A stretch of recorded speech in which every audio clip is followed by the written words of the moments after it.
My name is Megan O'Russell. And my name is Christopher Russell, and welcome back to Page by Page, Writing the Book in Real Time. We are at episode 27, and whew, buddy, this chapter stresses me out a little bit. It stresses you out? It does. It's so calm.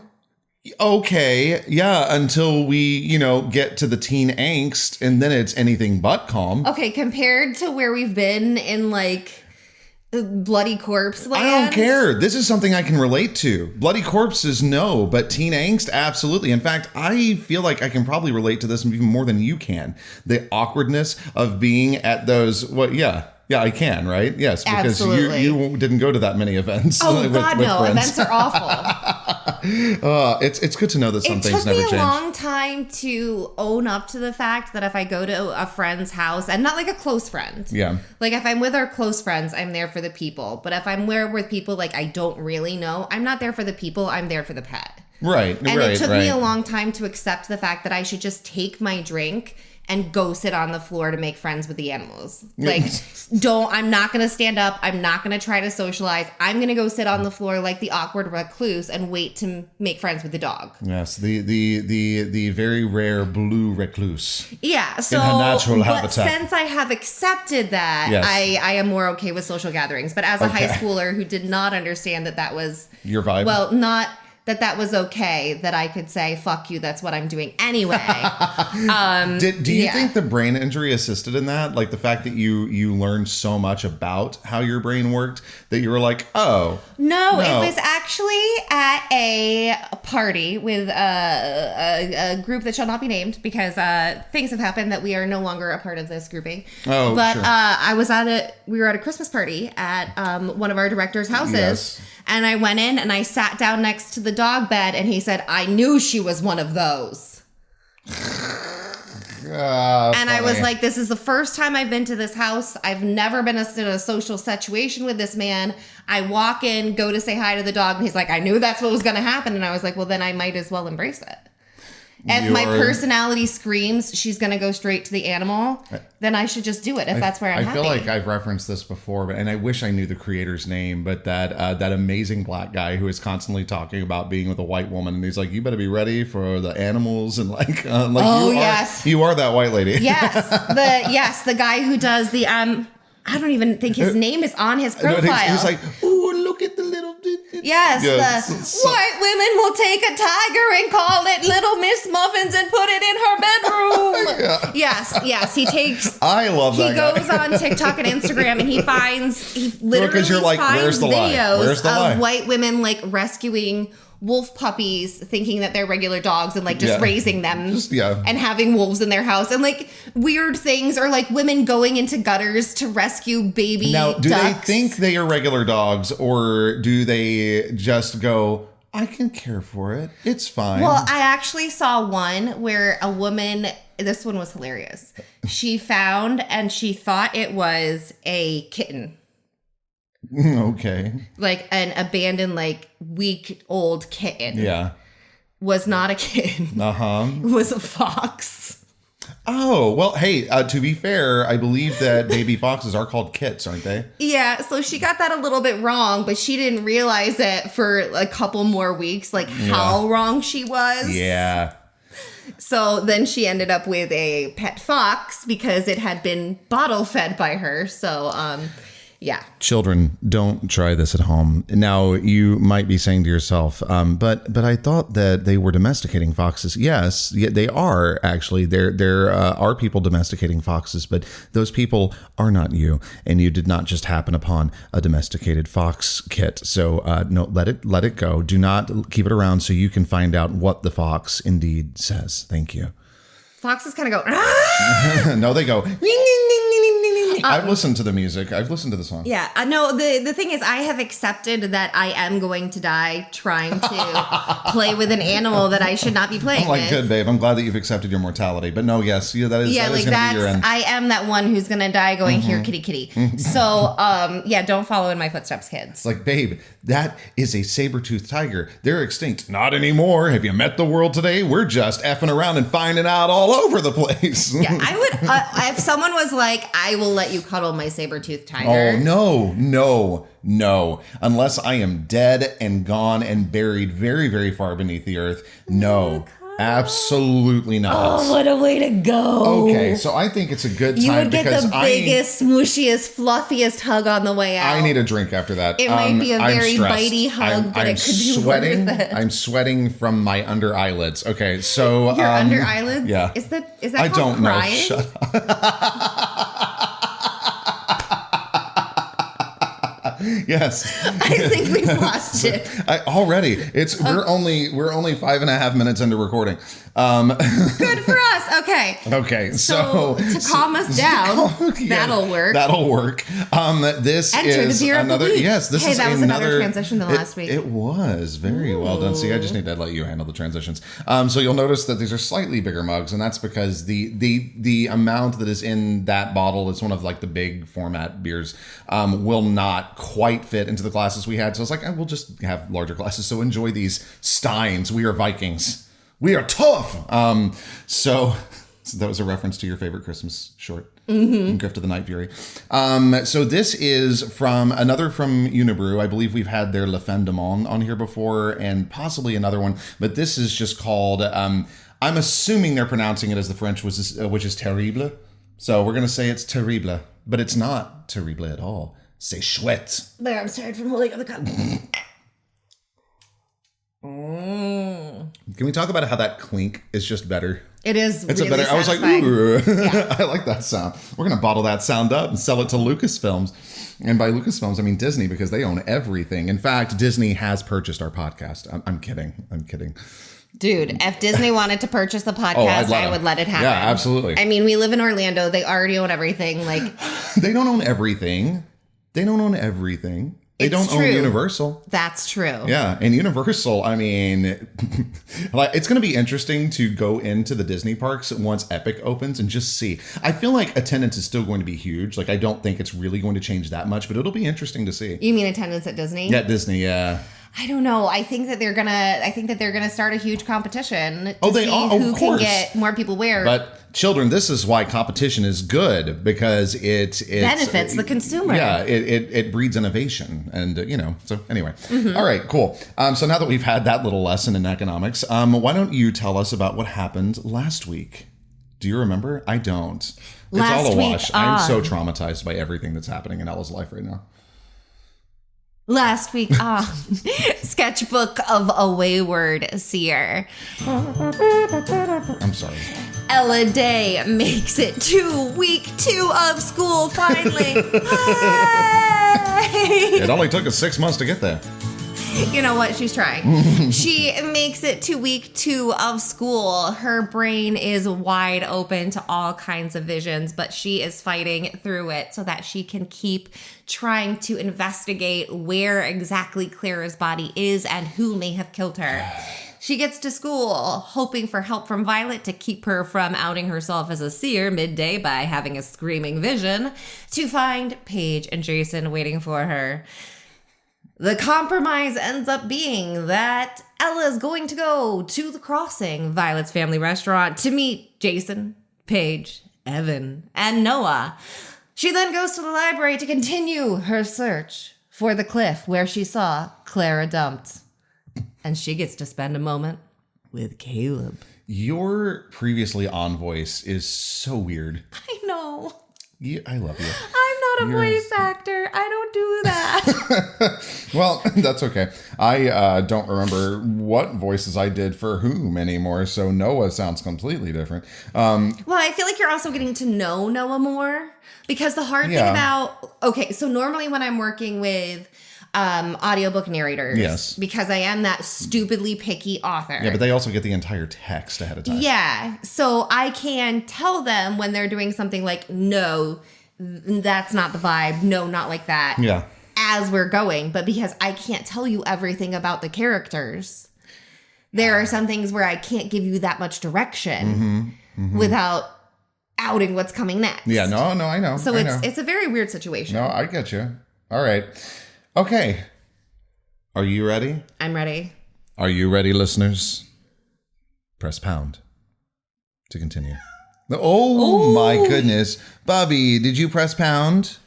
Hi, sir. Our giant panther just came in to yell at us. We actually, he's been louder than usual. Sorry, cat break. Da, da, da, da. We're gonna have cat break music, and we're not gonna have cat break music. But no, we're having cat break music. No, we're absolutely not. No, it's gonna happen. It's not this episode. No. But we will for next time. We have cat breaks, okay. But this poor Bubby, we have had to have him on Kitty Prozac for years, and we finally decided, because he's been so calm, like so calm lately, that we were like, let's try easing him off of it. And he does seem much happier now. He's being more playful. He's just in a more calm environment now, I guess. I don't know. He feels better down here. But yeah, he's loud. He and his sister, their mother was a Siamese, and they are known for being loud. But for the cat people, we are watching him for any signs of stress. Like, his fur coat is gorgeous. He has no booty dandruff. If he starts getting dander, then we'll have to. We are keeping an eye out for signs that he needs more help again. But so far, other than being a chatty Cathy, he seems to be really happy. Did it start when he swelled his urethra shut because he was so stressed? Was that when we were finally like, okay, you're going on Prozac? No, he was already on Prozac at that point. Oh my gosh. It was when he screamed and cowered because I was wearing your pants. He was terrified of me because I put on a pair of your pajama pants. Well, that's horrifying, yeah. It was. You're not Dada. But Why are you anything like carrying a towel past him, wearing a towel past him, carrying laundry, like anything that you carried past him would freak him out so badly. Yeah. But now he's fine. I mean, he's still will hide from anyone knocking on the door, anything like that. Yeah, but that's pretty typical. But so he still has fear response. Yeah. But it's just like he's calm. He will try and rip my towel off of me, but just because he wants to try and jump up on my butt for fun, not because he's afraid of it. Just for clarification, she's talking about our cat, not me. You were saying that, and I was just like, this is a very different conversation. If you just tuned out for a second, you get back and you're like, whoa, what? Okay, so we are going to now. I just realized what it was. What? Nothing. I just realized what I said it in context of it not being a cat. You were completely unaware of what you were saying. Absolutely. Jesus. Okay, let's get to the chapter. Let's do. Oh, gosh. All right. So, I would like to present to you, ladies and gentlemen, and those who have yet to make up their minds. Sorry, that is from Kinky Boots the Musical. Highly suggest go see it. It's wonderful. Yes. It's so good. And timely. Yes, it is. I present to you Sketchbook of a Wayward Seer by Megan O. Russell, Chapter 26. I'd like to believe the flock of therapists who've tried to salvage my fucked up mind would be proud of me for forbidding guilt to creep into the excitement that bounced my left leg as I pulled into the crossing's northern parking lot. Even before I'd spotted another aitherion, something in my being sang that I was nearing the closest thing to home I'd seen in 87 days. Wooden and way too fucking new to be the original structure, the two-story building looked like a normal bar with nothing about it screaming supernatural hotspot. The green space out back totally made sense as a place for cornhole and listening to live music around the massive fire pit, but there's no way it hadn't seen its share of rituals and challenge fights. And though the motif carved below the roofline passed for an abstract take on a rushing river, I'd seen enough sneaky rune placement to spot the characters woven into the twisting curls of water. My favorite werewolf-style tell? The bar was built 3 feet off the ground. Safety if the river flooded, sure, but you can't deny that when shit goes to the bad side of hell, arson is a fuck of a lot easier in a raised building. Yes. I accented each repeat with a pound of my fist against the steering wheel. Calm, Ella. Breathe, Ella. Think, Ella. I opened my phone, checking for any messages of cliff-finding success from Violet or Caleb. Nothing. One message from Kate telling me to have fun and reminding me I had to do homework at some point. Helpful. Magical message telling me where to find Clara's body. Absent. I tucked my phone into my pocket and stared at the truck's unlit dash, making myself take 1 minute to be sure I wasn't forgetting some dire danger or otherwise fucking things up. My leg didn't stop bouncing until the minute had passed, and I couldn't think of one fucking reason, beyond the visions fighting to break into my head, that this was a bad idea.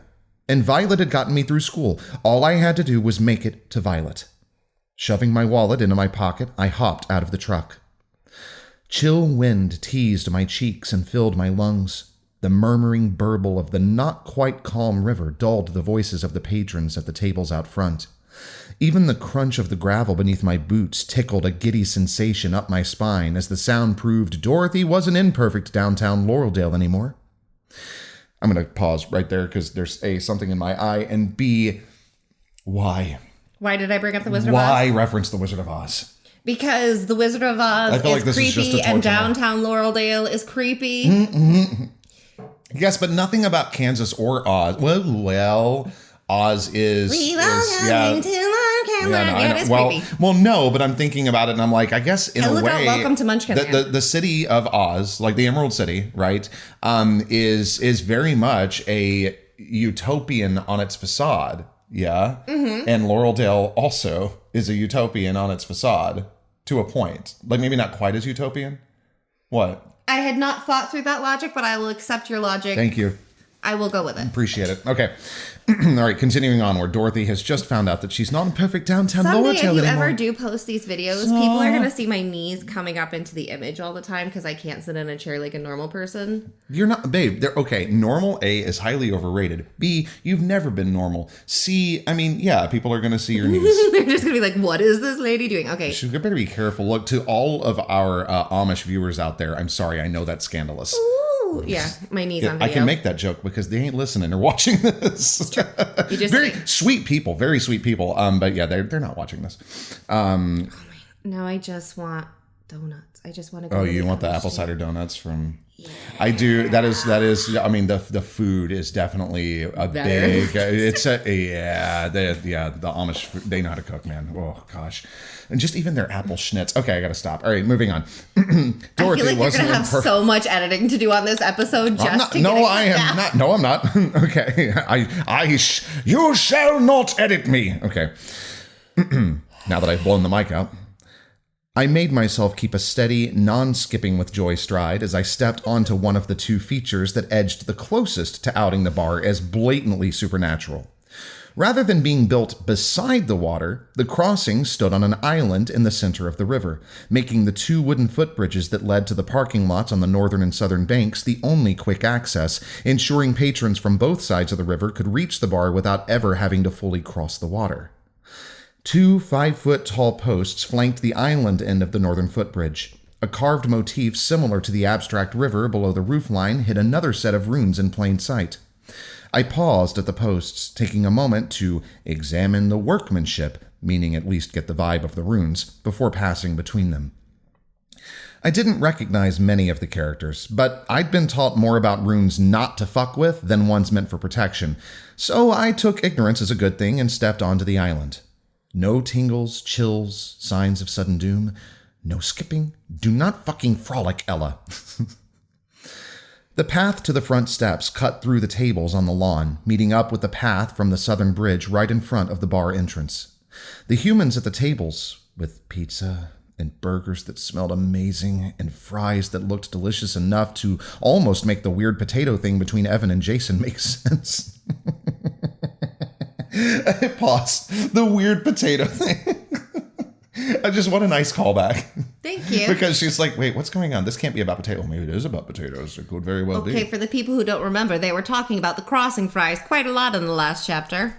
Yeah, well, yeah, and apparently there's a good reason for it. Oh my gosh, are these kind of like the Twister like fries? We're never going to get through the chapter with your brain like this. I'm sorry. I'm hungry for more than just yogurt parfait. Okay. That's me rewinding. I haven't used that in a while. The path to the front steps cut through the tables on the lawn, meeting up with the path from the southern bridge right in front of the bar entrance. The humans at the tables, with pizza and burgers that smelled amazing and fries that looked delicious enough to almost make the weird potato thing between Evan and Jason make sense, talked and laughed, none of them seeming to notice yep, that sure as fuck was a banshee couple on a date at a tucked-away table. The girl tossed her perfect, shiny sheet of raven black hair behind her, shielding her locks as the guy fed her steak from his plate. I was so distracted by their cuteness, I almost missed the feature that bumped the footbridges from their spot as the crossing's top aitherion tell, a medallion of the Laurel Pack's crest planted in the path right in front of the steps. In the stone carving, the moon rose over a mountain, with sparks of a growing fire curling up the slope. It wasn't the normal human fear of the forest burning that had the image dripping foreboding into my gut. These flames promised power lived on the Laurel slopes, and that power would destroy any who dared test its might. A great werewolf welcome. I stepped over the medallion and scanned the roofline runes for scary shit as I climbed the steps. Keep calm, Ella. Stay centered, Ella. I exhaled as I pushed the bar door open, preparing to savor the scent that comes from places that have seen too many bar fights, barely catching the high, faint ding announcing my arrival. Spilled beer, citrus cleaner, and a fresh lacquer filled the air, in that order. Horseshoe-shaped booths ran along the sides of the room, with tables taking up the center of the floor. On the far side, a wide, polished, notably newer than the building bar was framed by propped-open double doors on one side and a little corner stage on the other. My pizza-winning finger painting hung on the wall behind the microphone, like my impressionistic rendition of Violet singing was guarding the stage until the real Violet, the one striding toward me with an interesting blend of "I'm going to snap someone's neck" and "welcome" in her eyes, could hop back up and take her place in the spotlight. The real Violet stopped in front of me, waiting like I was supposed to speak first. I took a breath to do just that, but a fucking knot pressed into the front of my throat, and trying to swallow past it took enough time for the werewolf bartender to come out of the back, pretending he needed both hands to lift a fresh keg, and a fucking tear slipped down my cheek. "Hey, you're okay. You're okay." Violet pulled to Caleb, reaching out like I was about to collapse. I shook my head and swiped my tears away. "This place is great." Violet let her hands fall. "You're sadly easy to please." It was a compliment. My laugh had that awkward, I almost just cried throatiness. "Yeah, but now I get to worry you'll shit yourself with glee when you see the crossing in her true glory." "I promise not to shit myself." I crossed my heart. "We'll make a date." Violet winked, then turned, leading me toward a horseshoe booth on the side of the restaurant away from the stage, aka the side with easier access to the two exits, aka the side where Violet would be able to see anyone trying to approach, aka the predictability of werewolves' requirements for relaxation sparked joy in my fucked-up heart that couldn't even be doused by the rampaging awkward waiting at the table. Noah, Paige, and Evan already sat in the booth. Noah perched on one end of the U, pretty much twitching with nerves. Two people's width of bench over, Evan sat with his hands locked together on the table like he was waiting for a board meeting. After Evan came Paige, whose too tight smile and too frequent blinking looked like an impression of a murder bot from a B-rated horror film. She patted the stretch of empty bench beside her. "Come on, Ella, sit between Violet and me." I hesitated at the tension in her tone, flipping through possible reasons for her creepy-ass smile, landing on a strong enough belief she was sending me a desperate plea to become her Violet barricade that I stepped toward the Paige-most end of the U. "No need to cram together." Violet took my arm, pausing for a second, probably waiting to see if I'd fall into a vision and start screaming, then steered me to Noah's side of the U. "And I'd like to sit by Jason." Panic zinged through my nerves a whole heartbeat before my brain caught on to why exactly that statement kicked my fight or flight to palm sweat levels. Since Noah locked up like a panicked deer, Evan choked on air, and Paige squeaked a single high laugh, I assumed they agreed with my human-centric reasons Violet and Jason hanging out within arm's reach was a bad fucking idea. "I'm sorry, what?" Paige said. "The fuck are you doing to me, Violet?" I tried to cram the thought into a subtle glare. "Jason and I need to figure out a truce." Violet took Noah's arm, lifting him to his feet. "Ella is friends with both of us." My keys were in my pocket. I had no pencil to shove under my nail. I settled for the good old digging my fingernails into my palms as hard as I fucking could, fighting to keep my mind in the moment instead of on the shadows drifting into the edges of the room. "Jason and I aren't going anywhere." Paige stood, the narrow gap between the bench and the table hinging her hips at a weird angle as she planted her hands on the tabletop, leaning toward Violet. "Which is why I'm fucking trying to play nice," Violet said. Thin wisps of shadow wove through my vision. Sounds that didn't belong fought against Violet's voice. "Ella's already lost enough people. She doesn't need to be worrying about pissing one of us off by hanging out with the other," Violet said in a rehearsed, even tone. It didn't fit. The tone, not her, not the anger behind me. Fighting. Bottles breaking. Screaming. Not hi. A man. Screaming. Screaming in pure agony. Violet's grip on my arm tightened. "I know neither of you are big enough fuckholes to force a trauma survivor." Trauma survivor? The man screaming behind me would not survive this trauma. I pressed the side of my foot against Violet's. "Into the middle of a fight that's got nothing to do with her." Violet oh so helpfully dug her heel into my toes. My whole body tensed as I fought the instinct to rip my foot away.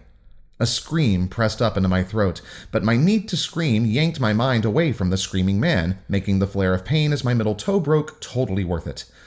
"You're the one who put Ella in the middle of this," Paige spoke through gritted teeth. "You're the one who made this a this."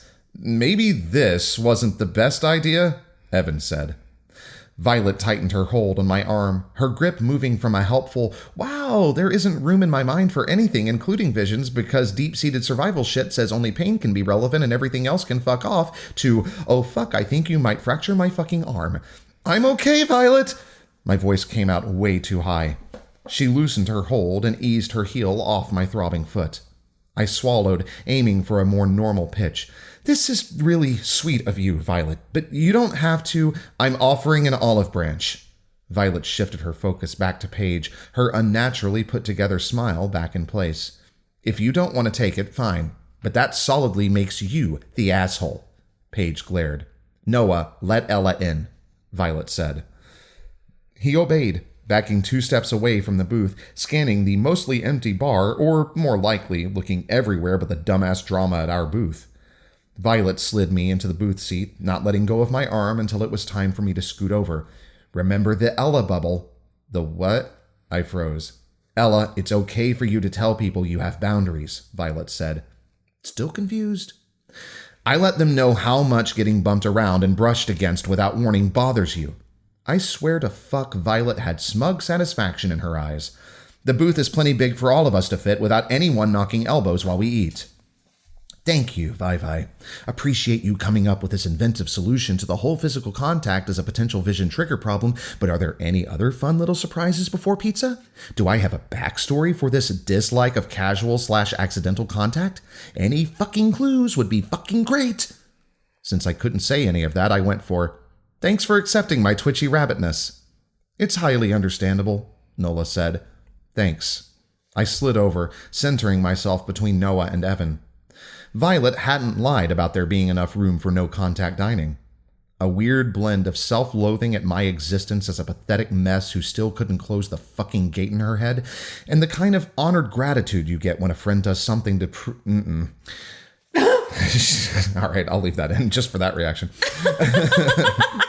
A weird blend of self-loathing at my existence as a pathetic mess who still couldn't close the fucking gate in her head, and the kind of honored gratitude you get when a friend does something that proves they see the flawed, damaged you and don't feel the need to run away, swirled through my head, blurring Evan's hands into the table. "Ella," Evan took a stealing breath. "It was real. The table was absorbing his hands."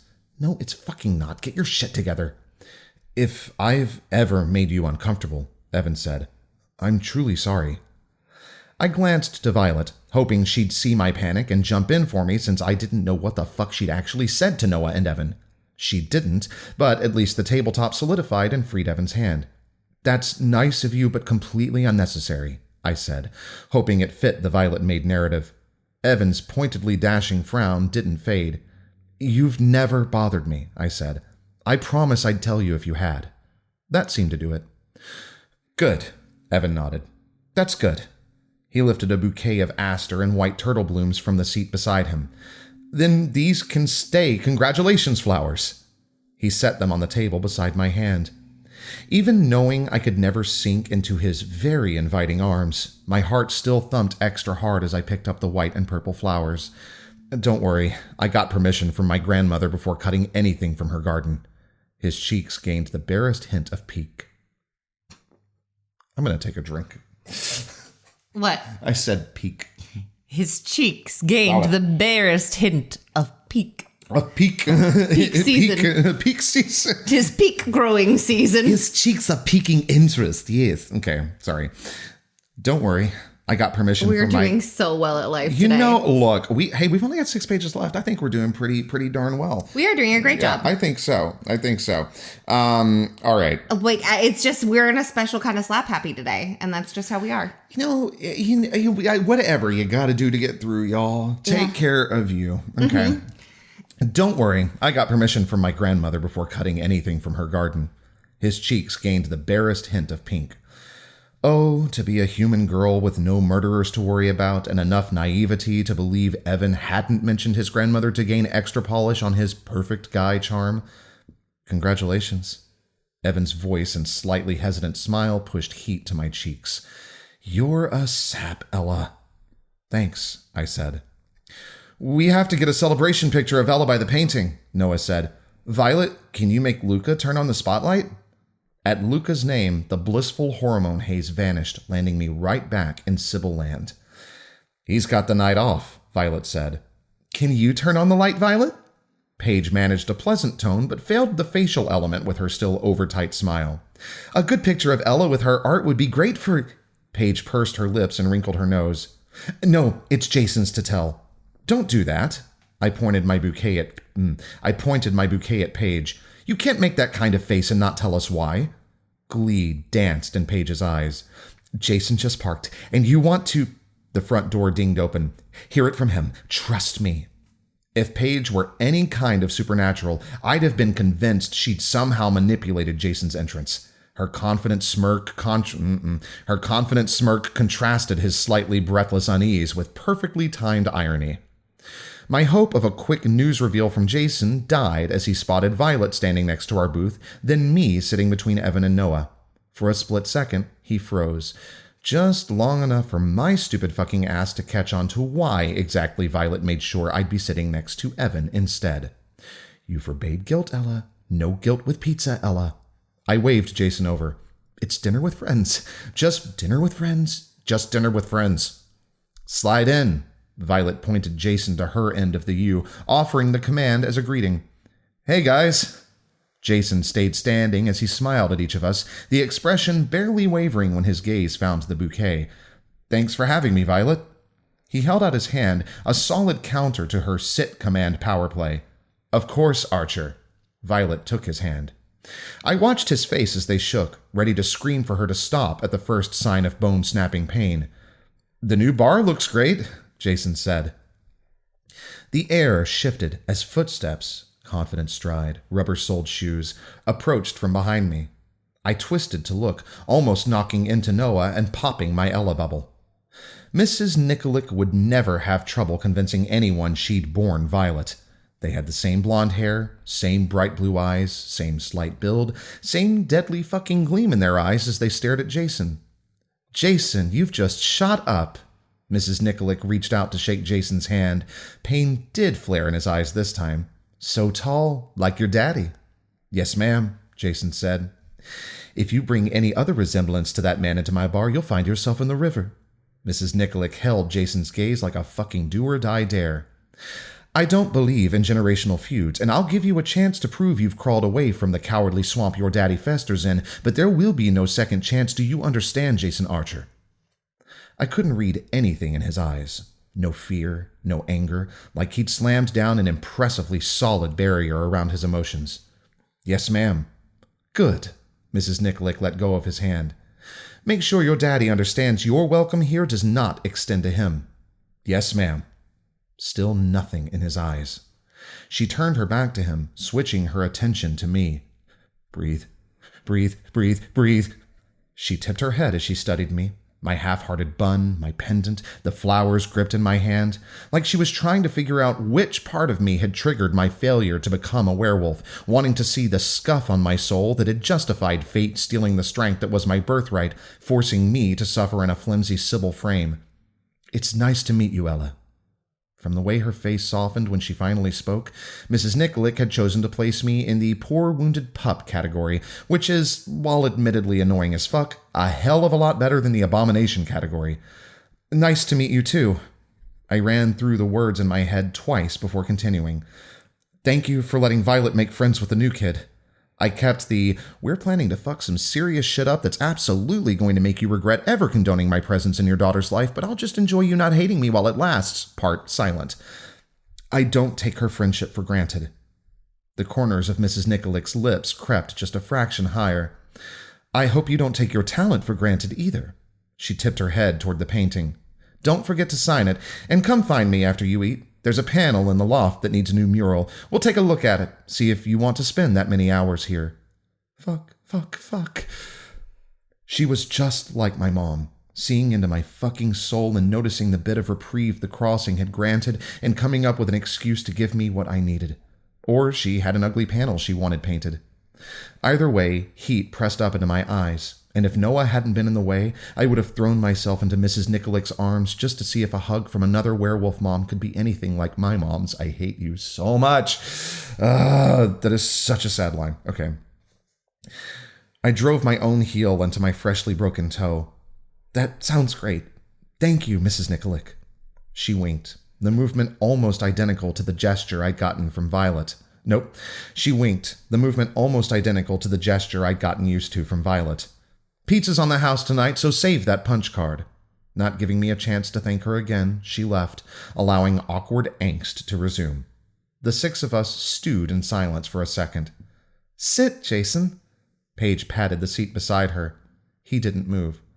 "Violet, your mom looks great," Paige said. "Trying to figure out how to defend your dad without getting dumped in the river before apps arrive?" Violet asked. "Violet?" I dared to add a hint of warning to my tone. "I get it, Archer. You're sure your dad's a good sheriff, just like I'm sure Clara didn't run away." Violet shrugged, and steel bands wrapped around my ribs. "I can't expect you to condemn your dad without any solid proof." "No," Jason said. "You can't." "Shit." "And I want to believe you have enough of a conscience that if there ever were proof your dad had ignored a girl's disappearance because searching for her was inconvenient, you'd never forgive him," Violet said. "Am I wrong?" "That's not what happened," Paige said. "The storm held the search." Violet's gaze didn't even flick toward Paige. "Am I wrong, Archer?" "No. Luckily, it's not something I have to worry about since the man I know my father to be would never stop a search and rescue without reason," Jason said, an unfamiliar edge to his tone. "But if he did call off the search for a girl everyone knew he didn't like, that he openly said the town would be a better place without, and you found out something horrible happened to her, you'd never be able to look at your dad without thinking about how much she suffered, right?" "Violet," I warned again, louder this time. "And if people begged your dad to search for her, and he told them a girl like her was nothing but another lost cause unworthy of the town's resources, you wouldn't be able to look at him at all?" "Yeah." Jason dragged his hands down his face. "Yes, of course, Violet. If he wrote Clara off, citing bullshit about resources, and it turned out that someone had hurt her, I would be disgusted with my father. Is that what you want me to say?" Don't fucking do it, Violet." "Then we agree." A faint trace of ruthless fucking satisfaction lifted the corners of Violet's eyes. "If it turns out something really horrible happened to Clara, you'd spend the rest of your life hating your father?" "Yes." Jason rammed his fingers into his hair. "I wouldn't have a choice." "That's all I needed to know." Violet pointed to his seat on the bench. "Slide in. Let's bond over food." Fuck. Compiling a compelling profile takes time. The right selection of news reports and school registrations can shift doubt to intrigue. Videos, photos, and audio clips are the strings I use to weave the tale of Lauraldale's Sybil, the Widow's Run Seer, the Blackwood Sybil, a workable heading. I added it to the top of the screen, just above the blank space reserved for the true gem of the profile, With all the existing elements perfectly placed, I had less than an hour's work left to complete the profile and no hope of pressing publish until the Sibyl provided the final touch. I'm giving it an extra long pause for dramatic effect. Shka. And then we end chapter 26. I said, shka. Yeah, there you go. Okay, so thus ends the chapter. Thus ends the chapter. Okay, so how do you feel? You had said at one point, you're like, I feel, and we can cut this if you want, but I think that it's a cool thing to point out because you've had an end goal in mind for this book in the series. Mm-hmm. And I know there are things that you are not going to get to that you wanted to get to just for time's sake, right? Mm-hmm. But is this kind of feels like we have just been pushed at the top of the hill and now we are rolling. Do you feel that way? Because I kind of feel that way. And I have no idea where we're headed. I'm terrified. Okay, so your thoughts. That is what happened. I think it was 2 chapters ago when the Watcher figured out, like, they're looking for Clara. Yeah. Was that 2 chapters? Yeah, so. It was. You're right. It was 2 chapters. But that is sort of the top of the hill. That is the flick that makes the rock start going. And so we already hit that point. So now we're just slowly building up speed. Yeah. Okay. So that is it. That is the start of the tumble. Is we are now the Watcher has a goal. Yeah. Sure. And I'm still I do not. There are things I know about stuff that is coming Ella's way that I'm not going to spoil. But even knowing that, I'm like, what the hell? What the hell is the Watcher planning? Like, I cannot suss it out. Like, I don't know. Obviously, so it sounds like the Watcher is planning to out Ella in some way, almost the way that Violet had threatened to. But I don't see how that would necessarily serve the Watcher and why they would have waited so long. Right? Like, I don't know. I can't figure it out. I can't figure out their reasoning. And I know that you've got it. Like, I know they have it. I'm just like, I cannot figure it out. See, the hardest thing about this is so let's look at like the Watcher as a bomb shelter. I feel like the Watcher is a bombshell. No, let's look at the Watcher as a bomb shelter. Just go with me on this one. Okay. So the base of the Watcher what is happening here is there. It is established. It is solidified. Yes. Like this is very clearly who this person is, what they want. Right. This is there. Yeah. You are finding the little cranky portal at the top right now. That is where you are at. You are trying to find the cranky portal.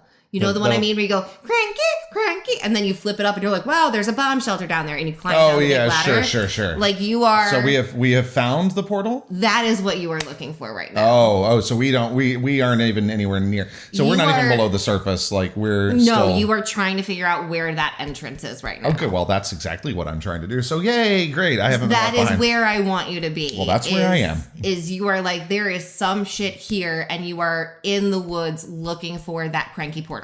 Into the woods, and look for the Watcher. Because in my head, the way the Watcher works is there's the cranky portal of figuring out like, oh, this is the thing. And then there is this entire bomb shelter that we need to get to. Right, sure.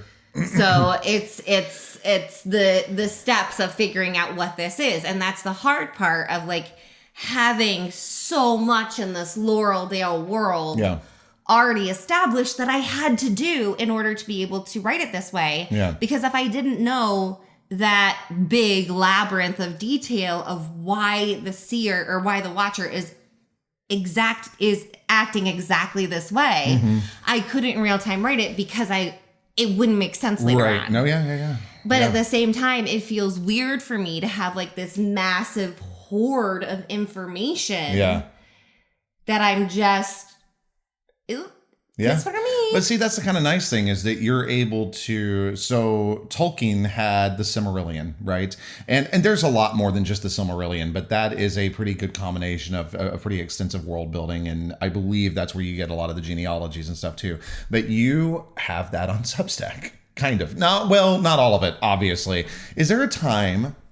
Oh, that could be a fun thing for the final Kickstarter, is to release all of the notes. That's actually something I want to do. I think that'd be really neat. Yeah. Well, because the way I'm creating them, if you are not on the Substack, in the Substack, and you don't have to be any kind of ARC team member or paid subscriber in order to reach these posts. No. These are all free to reach on my Substack, so just look it up. But I'm creating a series of weekly posts that are just little exposition style notes, little world building notes on different things. So we had one on fosterage within werewolf packs. So in this Laurel world, the transfer of werewolf youth from one pack to another, whether it's as a part of a treaty to make up for an offense, in modern US, to move a kid to an area where they haven't fucked up badly enough to get human attention, to put them closer to educational resources if they're really talented. Did you mention the one that reminds me of like royalty, that the inbreeding? Did you talk about that? Yeah, that they, which is like so real though. It's like, oh yeah, sure, that would be a problem. If you're like, if you have werewolves coming of age and it's like there is no one here you can pair with. Right.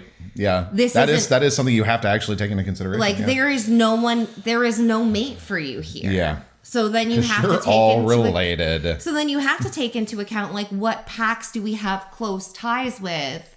How can we shift our young to keep werewolves safe within werewolf communities? Yeah. And so there is that kind of exchange going on too. And so getting to have those notes on Substack where it's like, okay, this is how fosterage works within the werewolf community. And this week's note that's going up is about the need and presence for crossing type locations, like the crossing bar and crossroads, and what those are, what their meaning is within the Laureldale universe, supernatural community. Yeah. And so getting to put all of those up there, and even in kind of the naming of them, because the way I'm naming the posts are like on werewolf fosterage, on crossing. So it's all very blatant which each one is. Yeah.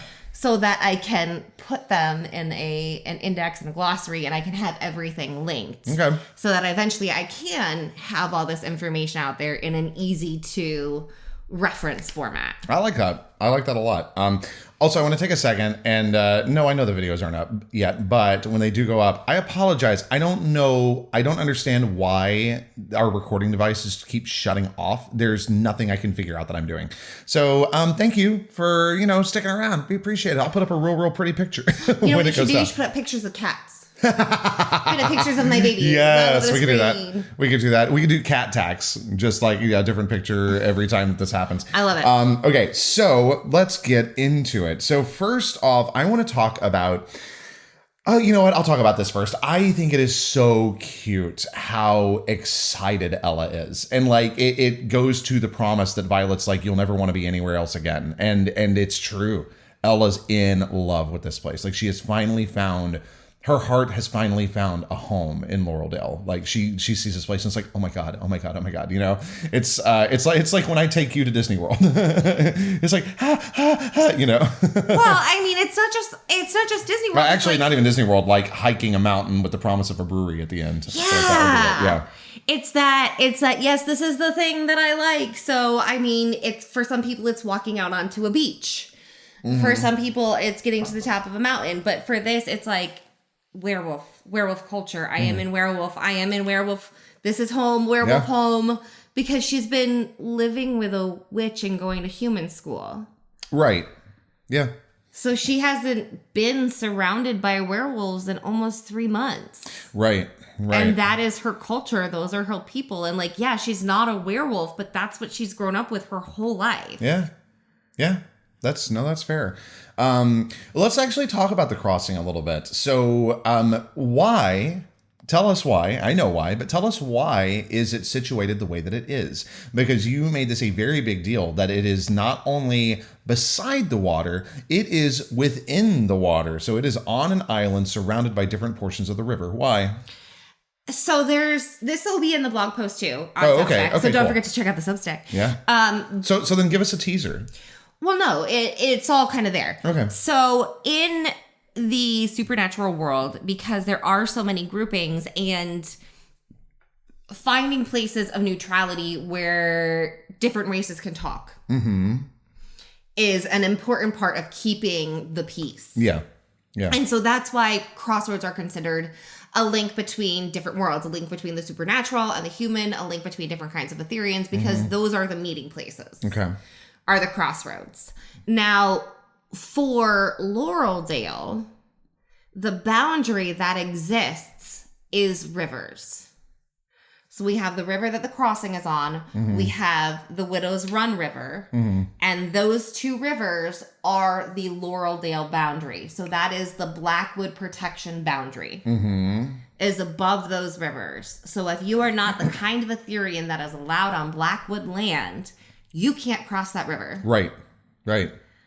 So if you want to meet up with someone who is under Blackwood protection that does not want to leave Blackwood protection, they're not going to go to the south side of the river to meet you.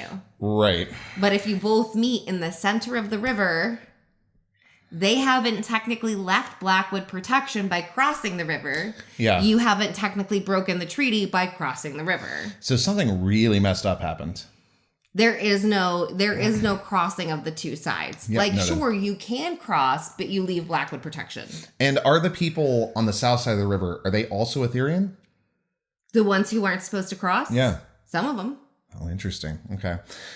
Are we going to see more about that, I'm assuming, in coming books at least? Yeah. Cool. Awesome. Also, I've just got more about Ella. It's like, poor thing with the tears slipping down her cheek when she's trying to say something to Violet. And she's just like, I can't, I have no words. I am too happy. And also, I'm sure this has got to be so hard because it's been not even 3 months since she lost her family. And the different bars, that was her life. So this is kind of her coming back home. And as we know, you can never go home again. But this is the closest that she's ever been. Yeah. And it's so sad. Well, that's her mom was always finding the local Aetherian hub to bartend at so that they would have local Aetherian connections, because that's the way to do it. If you want to know the local Aetherian community, be the best damn bartender in town. Yeah. Everyone will want to hire you. Congratulations, you're popular and people want to take care of your kid. Yeah. So Ella spent a lot of time in bars while her mom was working. That's where she wants to be. So I had in here, and you enjoyed this comment when I made it on my first read through. Jason and I need to figure out a truce. I wrote, I have suspicions. So he didn't. So the process is I edit it. I send it to him. He leaves his comments. He sends it back to me. He wrote that I have suspicions on his first edit. Finished reading the chapter. And then I was like, oh. And I was like, you didn't go back to delete that comment when you figured your suspicions are correct. Yeah. She's a mess. She's awesome. She's a freaking mess. Wait, who? Violet. Okay, I just needed you to clarify for the listener. Jesus. Yeah, she's a mess. Also a mess, Evan. No, he's not. He's adorable. He's not a mess at all. I know. He's adorable. I got my grandmom's permission before I cut the flowers. Smolder. What an asshole. But we all know that guy. Yeah. That guy who is so perfect, but every move is so calculated. He's such a lovable asshole. But I have his name highlighted here, but it has nothing to do with him. When we were editing, I was like, so what, would she say such and such here? I don't remember what it was. And you were like, not in when she's in you what were the saying human Evan's pointedly dashing smile didn't diminish. Oh yeah. It didn't diminish. Didn't Thank fade. you. But that's a kind of Aetherian Ella vocabulary, because it would be like the flame of the candle didn't diminish. It would be something more mystical, mysterious, something more. sure. That is the darker kind of world. Like, diminished doesn't belong in high school. That's not in her human world vocabulary as strongly. So did you set out with that in mind because she is walking the line between two worlds, even though she doesn't belong in any way in the human world. She just doesn't fully belong in the aitherion world the way that most aitherions do. So is that like, what is the reason that you decided to have, and do you, without going back through and looking at everything, because I'm sure if I actually read all of it again, I'd be like, oh yeah, I see it. But is it whenever she is in aitherion mode versus when she is in human mode, did you set out with those dual voices in mind, the narrative voices? It's not dual narrative voices. It's more dual narrative grammar? Brain space. Okay. So if she's in school, she's hearing her classmates' voices. Like, that's what she's communicating in teen. Okay. In aitherion world, she was with her parents. She was with Kate. She was with Auntie V. So she was always with adults in that world. I forgot about Auntie V. I like her. So that whole world is related to in adult terms. Okay. So it's two different vocabularies depending on what she's looking at. Yeah. So it's not necessarily that she has two voices. It's that she has two reference points. Okay. Does that make sense? Yeah, that does make sense. Yeah. Another one of my favorite conversations we had, this was in Read Aloud. I was like, Violet's such an asshole. You're like, why? I said, because she lured Noah to the crossing by saying Luca's going to be there. And then he's not there. And then you were like, well, you know why he got the night off, right? And I was like, no, because I'm thick sometimes. So why did Luca get the night off, babe? So Luca was scheduled to work. And why is Noah so interested in Luca? Is there something there? Because Noah thinks Luca's hot. Oh yeah, I'm sure Luca is hot. So Noah thinks Luca is hot. Yeah. And he's like, is your hot brother going to be there? And then it's like, yes. And then Violet goes home and says, oh, fuck, Luca, Jason's going to be here. Would that cause murder? Yeah. And Luca's like, I don't want to do arrested for murder. I'm going to go get drunk in the woods. And Violet's like, cool, thanks, bro. It's nice to know that Violet has like a bit of a conscience, right? She's like, I don't want you to kill him. I just want him to not be happy any longer. No, but I mean, the thing is, Violet is actually, yes, she is a werewolf. Yes, she has anger issues. But she's actually... Thank you for not saying mild. She's actually super functional. Like, she has mom and dad at home, family-run business, 2 brothers, strong support system. Like, if you look at Violet, she has extracurriculars she's very into. Like, she's actually a stable fucking teenager. Compared to everyone else we've met, like, Violet's the stable. That's terrifying, but yeah, you're not wrong. This is off topic of the podcast, but I said we need to talk about this because when we got to this part of the chapter, when Mrs. Nikolic finally turns her attention on Ella, and Ella's brain goes, breathe, breathe, breathe, breathe. And I was like, where do I know that particular type of panic from? And I remembered, I was like, oh yeah. So a long time ago, it feels like, and it kind of almost is, almost a decade now, I took Megan for her 30th birthday whale watching down in the Kenai Fjords of Alaska. And we were driving, and it was, because it's August, so it's finally starting to get dark outside. If you've never been in that part of the world, you won't understand when I say it is real freaky, because you will be dealing with just perpetual sunlight for months. And then all of a sudden it starts getting dark. It messes with your head. And it also messes with your eyes. So when we were driving, why don't you say what happened? We were not far from property outside of Denali National Park. And Alaska is a very big state. For those of you who don't know, if you split Alaska in 2, Texas would be the 3rd largest state. That's how big Alaska is. So tell them on the first part of our drive, of our, 7-hour drive? Yeah, so we're driving. And we're driving. And I don't know who's never seen a moose, but if you don't know what a moose is, it's fucking big. They're huge. It's a fucking big thing. Like, these aren't tiny little bullshit creatures. These are massive fucking monsters. So we're driving. Tiny little bullshit creatures. And there's a moose in the road. And I, like a logical person, say, moose. And Chris keeps driving towards the large fucking moose. So I go, moose. He's still driving towards the moose. So I go, moose, moose, moose, moose, moose. It takes me to go, moose, moose, moose, moose, moose, before he actually, I don't know, notices the monumental 2 creatures by that point in the road. 3. There's 3. There's one barely touching the road on our left. There is one in the left lane, a little bit far over, and one straight ahead of us in the right lane. And we're in Alaska a 16 roads are passenger not big. van. Yeah. No, 10, 12. No, 12 passenger. I think We'll it's go a 12. It's a 12 We were in a passenger 12 van. passenger van. It was big. It was a big It was van. old. And he managed to weave between the moose. While driving 70 miles an hour. But I had, which is the speed limit, but I had been going moose. Babe, they're not coming after me. Moose. Moose. Moose. Moose. Moose. Moose. Like that was the moose content I was giving Don't him. peek the microphone. And he didn't like, what do you think I mean by moose? What do you think I'm talking about here, bud? This is what I recall from that night was moose, moose, moose, moose, moose, moose. That's how my mind remembers it. Okay, but the first moose? But it was so understated. It wasn't moose. It was moose, moose, moose, moose. Well, because I didn't think I had to say it loud. It was in the center of the road. I thought you were going to be like, yes, there is a moose in the center of the road. It was a loud ass car. It was loud. What does that have to do with the moose standing in the middle of the road? The noise of the car was blurring your vision? Yes. Are you Daredevil? Like, what is this shit? Okay, we've devolved too far. Is there anything else you wanted to talk about? Yeah. Okay, so just 2 other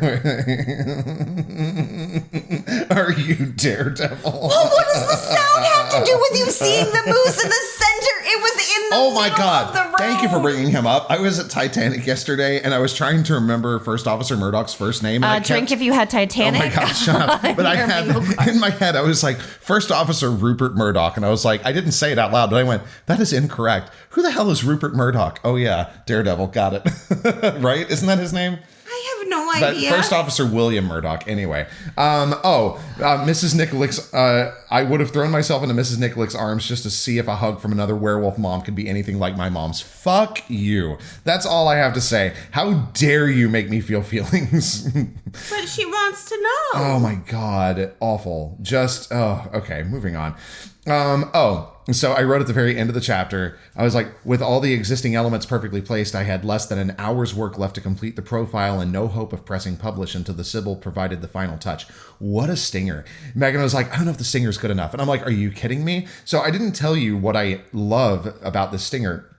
One, it's the fact that the watcher is like, I am so close to finally pressing publish. And you're like, publish what? What are you doing? So that already we have intrigue point 1. But then number 2 is until the Sybil provided the final touch. And you're like, what the hell was the final touch? So this is layers of intrigue right here. Within one sentence, you give us layers of being like, what the fuck is going on? I spent a long time on that sentence. Yeah, it's a great thanks. sentence. Yeah. Absolutely. I'm just really proud of So why don't me. you tell us? Go ahead and just tell us what happens. No. But I'm really proud of me because Look, I tried. You were here. I tried. When I originally decided to do this and knew the story, the original concept for it was that we were not going to have any text from the watcher's point of view. Ella was going to be slowly figuring out that there was something that was not just Clara, that someone was watching her. Mm-hmm. Slowly figuring this out, but that wasn't going to work. Okay. Because having her slowly figuring it out while working on figuring things out with Clara, I think it was going to be too muddy. Okay. To keep the two matters separate. Okay. And so separating the watcher as a different POV, then we can clarify that, like, yes. You said clarify. I'm sorry. That, yes, there is, like, the Ella thing that is happening, but there is the Clara thing that is happening. Right. And I think I needed the two different POVs in order to solidify those as two separate things. Yeah, sure. because I think if it had all been from Ella's point of view, it wouldn't have worked. And I think if I was writing this in a normal book format, so I wasn't worrying about each chapter being an episodic enough portion to carry a page by page episode. If I wasn't doing that, then I think not having the Watcher would be okay. Yeah. But because of this format where each chapter needs to have a big enough pull to go a whole week. Yeah. Then I think I might have been really screwed without the Watcher. And sure, yeah. maybe that's me having like my little baby safety belt on. No, I don't think so. I think that it does allow us to mull things over in certain episodes. Like there are plenty of chapters that you write where we get to the end of them and we're like, what the hell? Like when Clara dies, right? When we see Ella experience all of that and see her feel it, even not just see it, but feel it. That episode lasted that lasted me a week easily, or I was just like, oh my God, like, but just thinking about it. With things like this, like if I had Ella noticing something weird in the parking lot on her way in. Yeah. And then we get to the end of the chapter and it's just like Violet being like, haha, fuck you. Like, right. It wraps it up a little too cleanly. And it would be the same thing of her being like, what's going on? Like, why is this happening to me in a different way? Yeah. But it's not gonna pull people the same kind of way. And I kind of feel like a shit for talking about like the way that I'm using it as literally a technique to pull people off. Yeah, you're manipulating us. Yeah, but like, that's what authors do. It's a tactic. Sure. That's why I'm doing it this way instead of having Ella discover it slowly, because I need that kind of taffy moment. Right. So let's actually, I had not planned on talking about this, but I think it's a good thing to mention, is that this is a lesson that you learned with the 4th series that you penned. Third, 4th. I don't know what you're Which talking came about. first, Maggie or Bryant?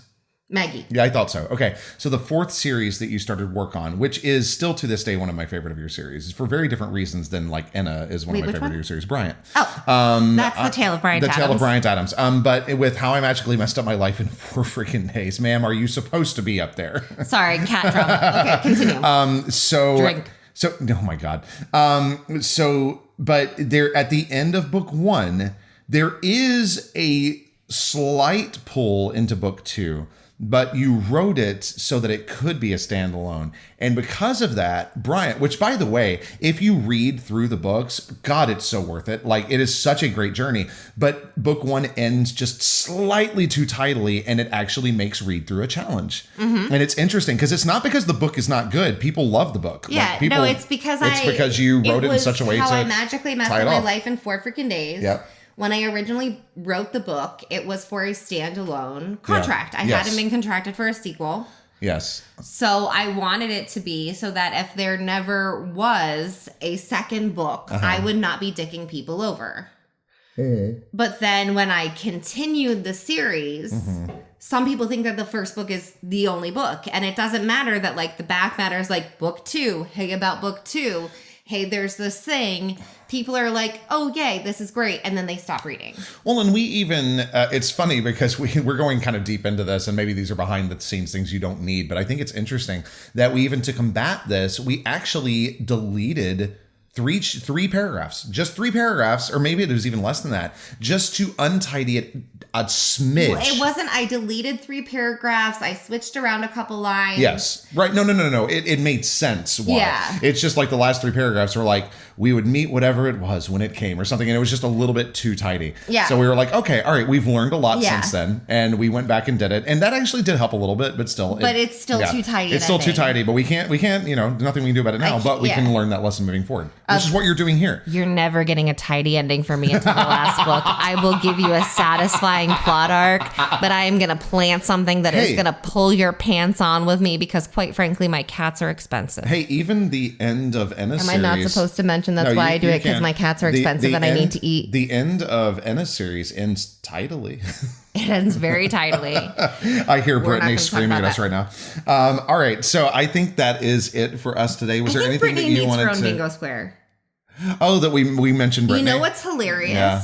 is that this podcast is listened to in 32 plus countries. Oh, yeah. So 32 plus countries know your name, Brittany.